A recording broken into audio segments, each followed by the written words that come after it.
तो देखिए नेक्स्ट है हमारा a servant of the company, कि क्या जो ऑडिटर है वो कंपनी का सर्वेंट है ना। तो वैसे तो जो ऑडिटर है वो रेमुनरेशन ले रहा है कंपनी से, जैसे कंपनी के एम्प्लॉयज़ लेते हैं, लेकिन फिर भी हम ये नहीं कह सकते कि वो डायरेक्टर्स का सर्वेंट है, क्योंकि वो क्या कर रहा है, डायरेक्टर्स के ही काम को चेक कर रहा है। तो वो शेयर होल्डर्स का एजेंट हो या ना हो, लेकिन वो डायरेक्टर्स का सर्वेंट नहीं हो सकता, है ना। उसको हम एक एम्प्लॉय नहीं कह सकते।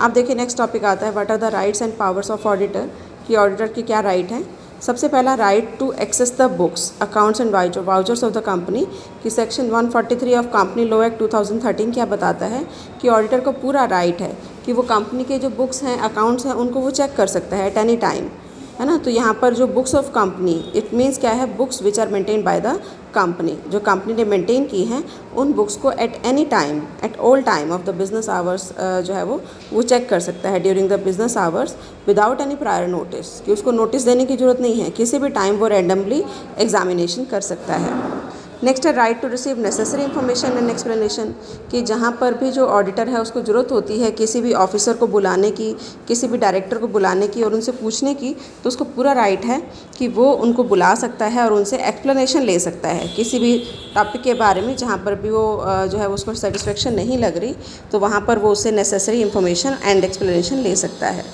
नेक्स्ट है right to receive the prepared final account, कि उसको ये भी राइट है कि वो आएगा और फाइनल अकाउंट प्रिपेयर नहीं करेगा, वो उनको कह सकता है कि फाइनल अकाउंट को प्रिपेयर करने के बाद अपना काम शुरू करेगा, because the task of preparing the final account is not of auditor, वो ऑडिटर का काम नहीं है, वो किसका काम है, अकाउंटेंट का, है ना। तो अकाउंटेंट इस काम को करने के बाद फिर वो ऑडिटर को देगा और ऑडिटर फिर उसको चेक करेगा। Right to visit the branch offices, कि अगर उस कंपनी की कई ब्रांचेस भी हैं तो सेक्शन 143 ये बताता है कि ऑडिटर अगर चाहे तो बाकी ब्रांचेस में विजिट कर सकता है और बाकी ब्रांचेस में जाकर उनके अकाउंट्स को भी चेक कर सकता है, उनकी बुक्स को भी देख सकता है। Right to receive notice and attend the general meeting, कि उसको ये भी राइट है कि जो भी मीटिंग होनी है उस रिलेटेड नोटिस को लेने का राइट भी उसका है, कि एनुअल जनरल मीटिंग के बारे में इंफॉर्मेशन उसको पता चले और फिर उसके बेस पर वो उस मीटिंग को अटेंड भी कर सकता है, उसको अटेंड करने का भी पूरा राइट है। Right to make a statement in the general meeting, कि अगर उसको बोलना है किसके बारे में, जैसे सपोज़ उसको शक है कि कोई फ्रॉड हुआ है कंपनी के अंदर, है, या कोई उसने अपनी ऑडिट रिपोर्ट प्रेजेंट करनी है, या कोई रेजोल्यूशन पास करना है, या उसको स्पेशली बुलाया गया है, उसको अपने आप का जो है एक तरह से क्लैरिफिकेशन देना है, तो वो उसको पूरा राइट है कि वो जनरल मीटिंग में जो है वो बोल सकता है।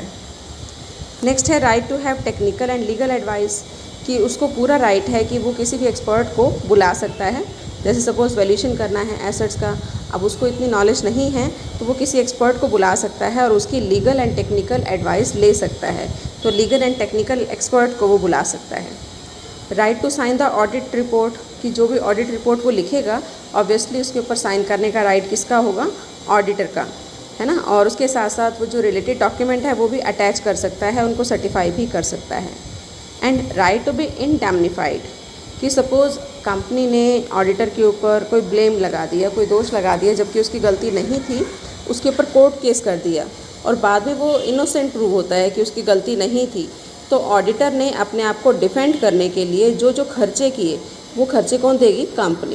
कंपनी को बियर करने पड़ेंगे। तो सेक्शन 463 यही बताता है कि द कोर्ट में ऑल्सो ऑर्डर फुल और partial reimbursement of the expenditure incurred by him